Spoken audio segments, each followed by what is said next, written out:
Hello, good morning प्यारे बच्चों। Biology foundation 11th class में आपका स्वागत है। और आपकी जो ऑनलाइन स्टडीज़ चल रही हैं उनमें हम बायोलॉजी की कुछ बेसिक चीज़ें पढ़ रहे हैं, जिसमें हमने इससे पहले वीडियो में वनस्पति विज्ञान की कुछ शाखाओं के बारे में पढ़ा और आज और हम कुछ शाखाओं के बारे में पढ़ें।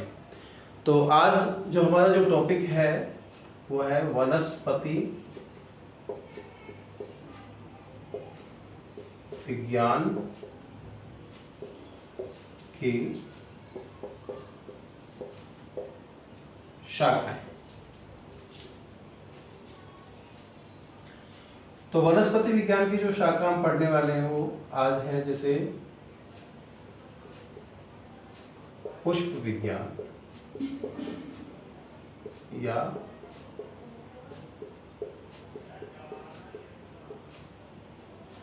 एंथोलॉजी। इसमें हम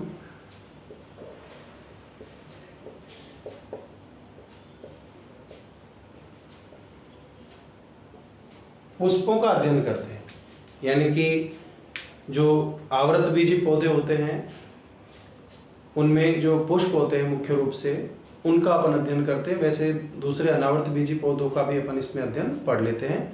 पुष्प जो कि पौधे का एक जननांग होता है, उसके कौन कौन से चक्र होते हैं, बाह्यदल, दल, पुंकेसर, स्त्रीकेसर, तो उन सब का अध्ययन हम किस में करते हैं?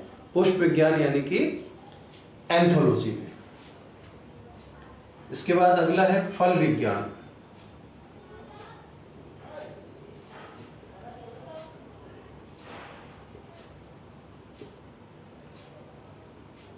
पोमोलॉजी।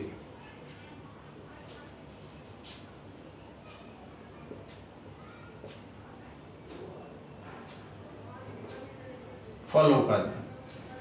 फलों का निर्माण जो है वो अंडाशय से होता है और फल में फल भित्ति होती है, बाह्य फल भित्ति, मध्य फल भित्ति और अंत्य फल भित्ति।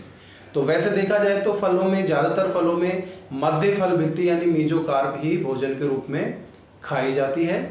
लेकिन जैसे अपन नारियल की बात करें तो उसमें हम कोई सी भी फल भित्ति नहीं खाते हैं, उसमें हम तरल भ्रूणपोष खाते हैं। तो ये कुछ चीज़ें हैं जो हमें कब पता लगेगी, जब हम फलों का अध्ययन करेंगे। इसी प्रकार से घास विज्ञान,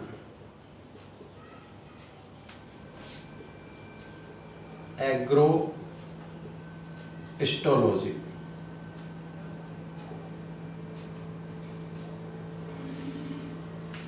प्यारे बच्चों, ये जो घास विज्ञान में हम जो घासों का अध्ययन कर रहे हैं, तो आपके दिमाग में आ रहा होगा भी घास जो है उसमें ऐसा क्या होता है पढ़ने के लिए। तो यहाँ एक चीज क्लियर कर लें कि घास जो कुल है, घास कुल जिसको हम बोलते हैं ग्रैमीनी कुल,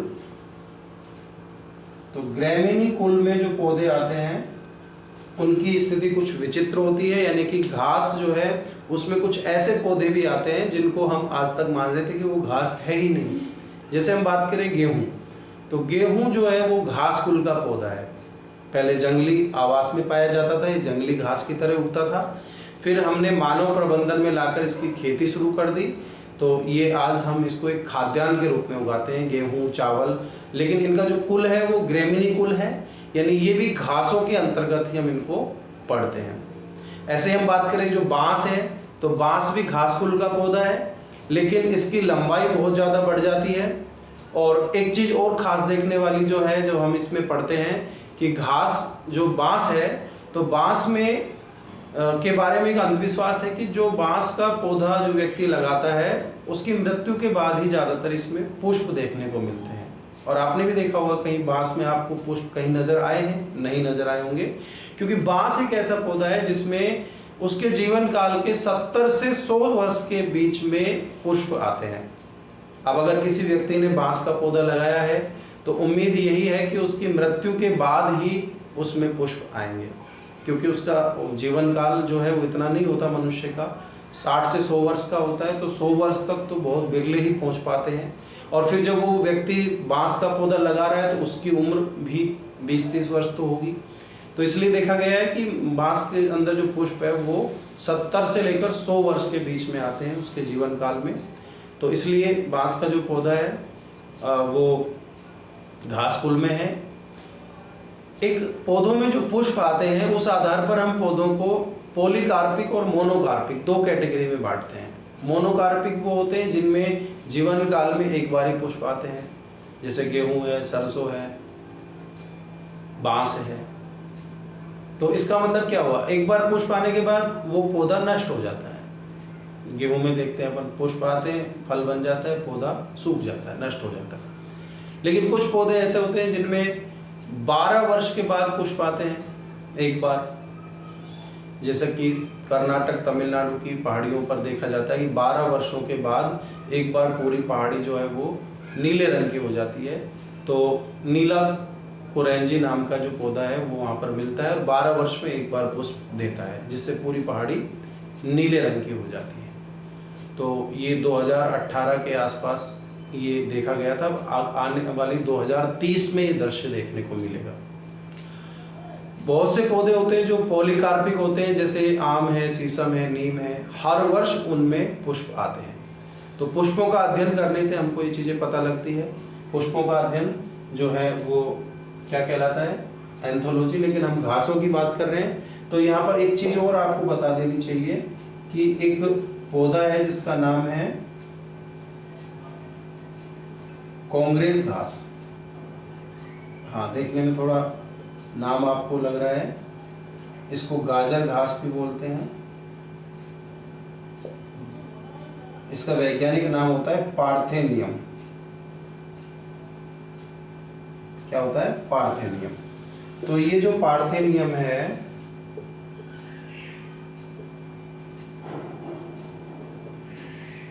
ये पौधा आपने देखा है, अपने चारों तरफ भी उगता है, लेकिन हम हो सकता है इसके बारे में नहीं जान रहे हो। तो उसके लिए ये मैं आपको दिखा देता हूँ। ये जो पौधा है, ये ध्यान से देखेंगे, ये पौधा आपके आसपास मिलता है और ये कांग्रेस घास या पार्थेनियम जो पौधा है।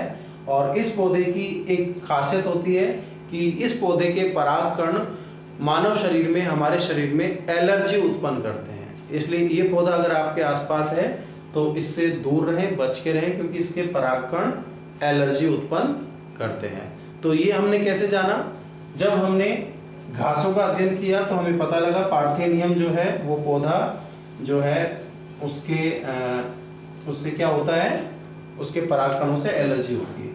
तो किसका अध्ययन, घासों का अध्ययन, क्या कहलाया, घास विज्ञान। ठीक है। इसी क्रम में हम जब आगे देखते हैं तो ब्रायोफाइटा विज्ञान यानी ब्रायोलॉजी।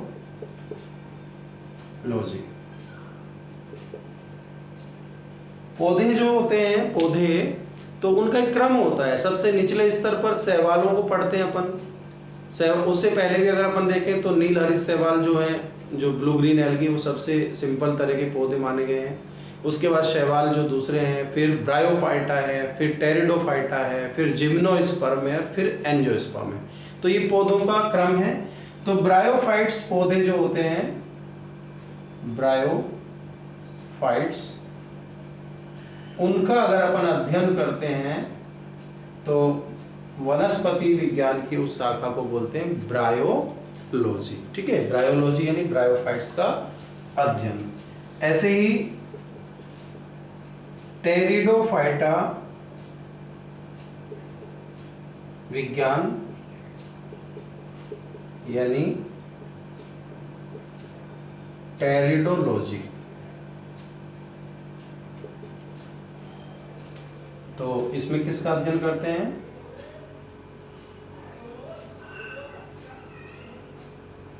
टेरिडोफाइट्स का अध्ययन। तो जीव विज्ञान की, वनस्पति विज्ञान की वो शाखा जिसमें हम टेरिडोफाइट्स पौधे का अध्ययन करते हैं। जिसे हम देखते हैं कि ब्रायोफाइट्स जो इससे नीचे थे, ब्रायोफाइट्स तक क्या है, जड़, तना, पत्तियां और संवहन तंत्र ना के बराबर पाए नहीं होते हैं पूरी तरह से। ब्रायोफाइट्स में कुछ मूलाभास पाए जाते हैं, जबकि टेरिडोफाइट्स में हम क्या देखते हैं कि जड़, तना, पत्तियां भी पाई जाती हैं और संवहन ऊतक भी पाए जाते हैं। तो ये सब चीजें कैसे पता लगी, जब हम इनका अध्ययन करते हैं। तो टेरिडोफाइट पौधों का अध्ययन क्या कहलाता है, टेरिडोलॉजी। ब्रायोफाइट्स पौधों का अध्ययन क्या कहलाता है, ब्रायोलॉजी। घासों का अध्ययन एग्रोस्टोलॉजी। फलों का अध्ययन पोमोलॉजी और पुष्पों का अध्ययन एंथोलॉजी। तो ये वनस्पति विज्ञान की कुछ शाखाएं हैं। और अगर हम शाखाएं देखें तो हम क्या देखते हैं कि वनस्पति विज्ञान की एक शाखा होती है जिसको बोलते हैं मृदा विज्ञान, यानी कि पेडोलॉजी।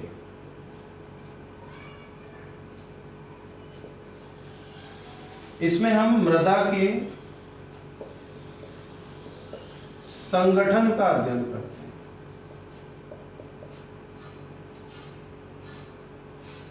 तो मृदा के संगठन का अध्ययन वनस्पति विज्ञान की किस शाखा के अंतर्गत करते हैं, पीडोलॉजी। ध्यान रखेंगे, पीडोलॉजी यानी कि मृदा के संगठन का अध्ययन। वर्गीकीय यानी टैक्सोनॉमी,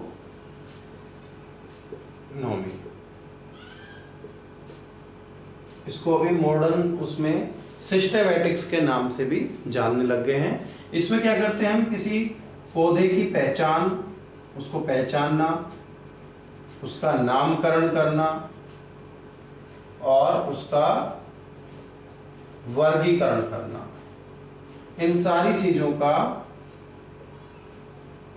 अध्ययन करते हैं। यानी उसको, पौधे को पहचानना, उसका नामकरण करना, उसका वर्गीकरण करना, इन सब चीजों का अध्ययन किसमें करते हैं हम वनस्पति विज्ञान की जो शाखा है वर्गीकीय यानी टैक्सोनॉमी, उसके अंतर्गत करते हैं।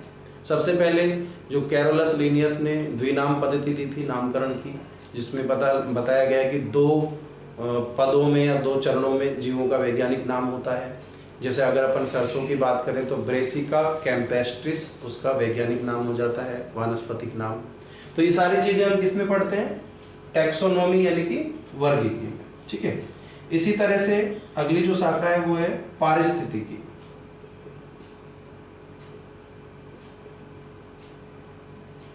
यानी इकोलॉजी।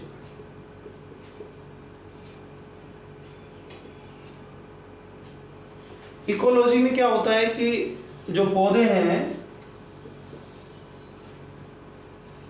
तो पौधों का वातावरण से संबंध का अध्ययन। अगर अपन पादप पारिस्थितिकी की बात कर रहे हैं, सिर्फ पादप पारिस्थितिकी या प्लांट इकोलॉजी की बात कर रहे हैं, तो पौधों का वातावरण से संबंध का अध्ययन। लेकिन अगर अपन जंतुओं को भी इसमें शामिल करें तो यहाँ पर इसकी जगह क्या, कौन सा शब्द काम में ले लेंगे, जीवों।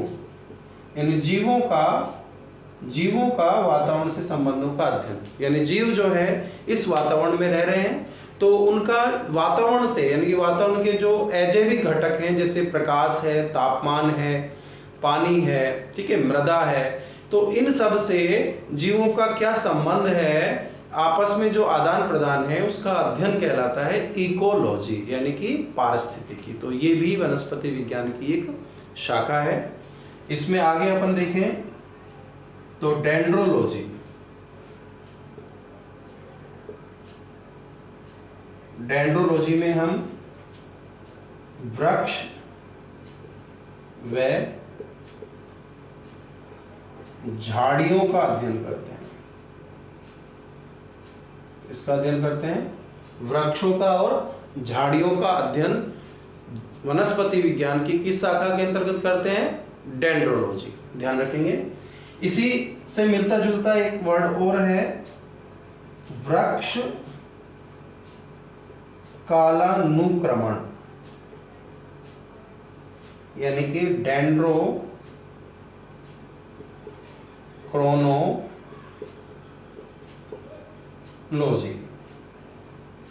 डेंड्रोक्रोनोलॉजी जो है ये वनस्पति विज्ञान की शाखा है, जिसमें हम वृक्षों की आयु का निर्धारण करते हैं। पेड़ों की जो आयु है उसका निर्धारण हम किस में करते हैं? डेंड्रोक्रोनोलॉजी। कैसे करते हैं? वास्तव में जो पौधे का तना है उसकी जो द्वितीयक वृद्धि होती है, यानी उसकी जो मोटाई बढ़ रही है, वो सर्दियों में और गर्मियों में 2 बार उसके अंदर एक एक वलय बनता है जाइलम का। तो जो वलय बन रहा है उसको वार्षिक वलय कहते हैं। शरद ऋतु में बनने वाली जो वलय है उसको शरद काष्ठ, और ग्रीष्म ऋतु में या बसंत ऋतु में बनने वाली काष्ठ को बसंत काष्ठ कहते हैं। तो कह सकते हैं कि एक साल में 2 वलय बनती है। तो इनकी संख्या को गिनकर हम वृक्ष की आयु पता लगा सकते हैं। जैसे किसी वृक्ष में मान लीजिए 100 वलय पाए गए, तो एक साल में 2 वलय बनते हैं, इसलिए उसकी जो आयु है वो 50 वर्ष मानी जाती है। ठीक है, तो इस तरह से वृक्षों की आयु का निर्धारण हम वनस्पति विज्ञान की किस शाखा में करते हैं? डेंड्रोक्रोनोलॉजी। और वृक्षों और झाड़ियों का अध्ययन डेंड्रोलॉजी। जीवों का वातावरण से संबंध का अध्ययन इकोलॉजी। पौधों की पहचान, नामकरण या वर्गीकरण का अध्ययन टैक्सोनॉमी। और मृदा के संगठन का अध्ययन पेडोलॉजी। तो प्यारे बच्चों, इसी तरह की कुछ और ब्रांचेज हम पढ़ेंगे। तो ये ब्रांचेज हैं, ये आपको अच्छी तरह समझ में आ रही होगी। इनको अच्छी तरह से पढ़ें, अपनी नोटबुक में उतार लें, बार बार रिपीट करें, क्योंकि बार बार रिपीट करने से ही जो चीज़ें हैं वो अच्छी तरह से कंठस्थ याद होती हैं।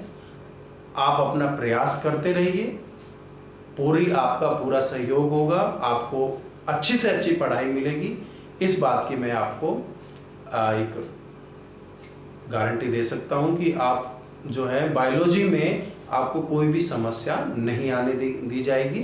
तो इसी के साथ बाहर जो माहौल है, कोरोना काल चल रहा है, बहुत ही विषम परिस्थिति है, तो हमें अपने आप को भी सुरक्षित रखना है, अपने परिवार के सदस्यों को भी सुरक्षित रखना है। तो घर में ही सुरक्षित रहते हुए पढ़ाई को जारी रखें। Be safe, stay home.